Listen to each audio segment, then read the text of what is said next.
in life, we see and hear from a lot of successful people, and we celebrate them and we laud them, deservingly so. This is especially true in higher education, such as when someone gets multiple degrees, a large grant, even tenure, and we celebrate them with rewards and praise. We shout about their accomplishments from the rooftops. But you know, we never talk about where we are without the setbacks that occurred in making those successes. In other words, failures. Simply put, failure is an integral part of our journey. It shapes us as individuals, and that's because when we fail, we're actually not failing, we are learning. It's funny that in a learning environment that we shy away from discussing this type of learning experience. And I believe that failure should be talked about more often. In fact, maybe even celebrated. And so I'll lead by example, and I'll go first. I first want to discuss 3 failures that I experienced in my career, all of which were integral parts of my journey as becoming provost at Tuskegee University, which have shaped me in the last 30 years. The very first failure, which is very interesting, what happened in graduate school. Now, we all know in graduate school, failure is not an option, especially with grades. And unfortunately, in a specific graduate course, I actually did fail a course. And I'll never forget this, and so I spoke to the instructor, but the interesting thing about that is he literally told me that I had absolutely no right to not only be in his class and also not at that school. So that stung a lot. But I tell you, I had to reflect and figure out a way how to handle that situation.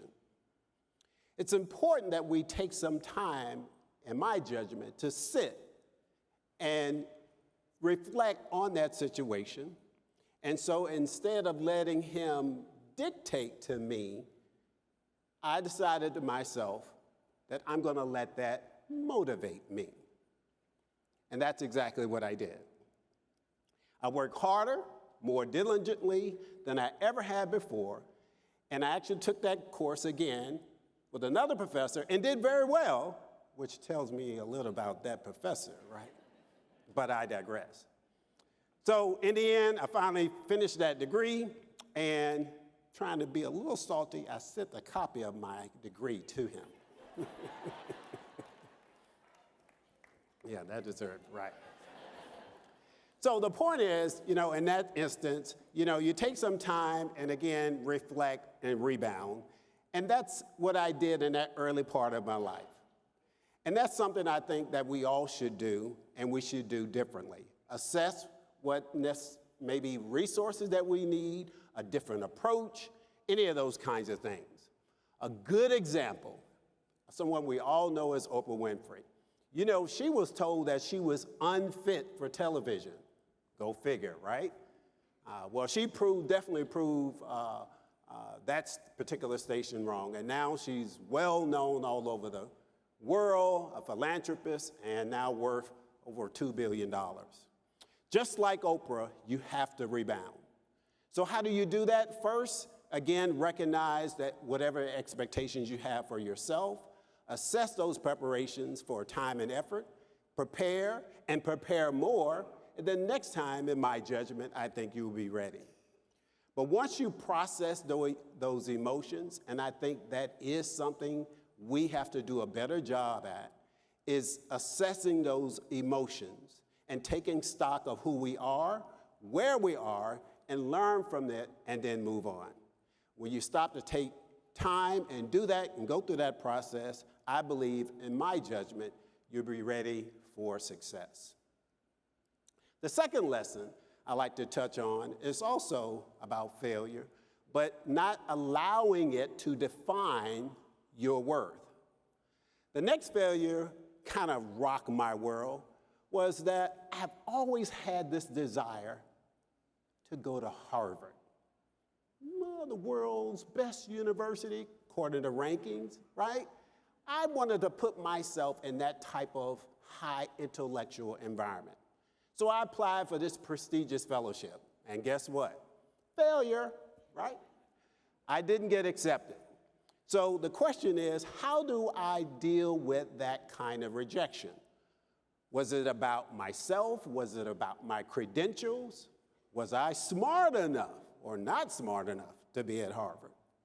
It was somewhat devastating for me, just like grad school, and I had two approaches. One, do I forget about Harvard, or maybe try and apply again? So that's exactly what I did 2 years later.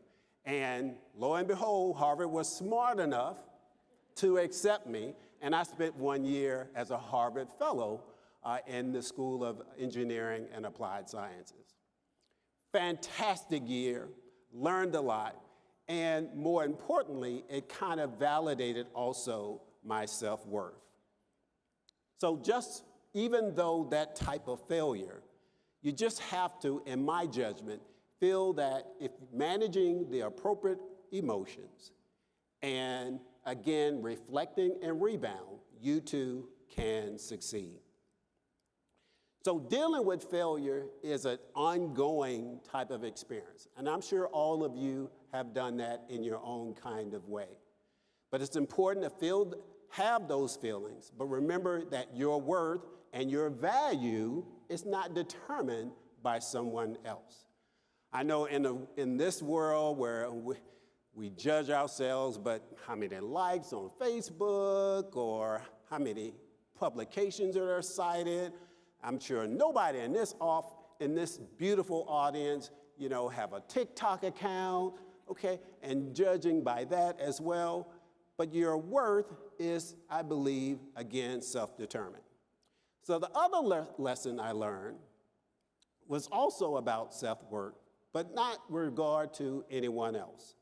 And so this is somewhat difficult in higher ed and certainly in academia.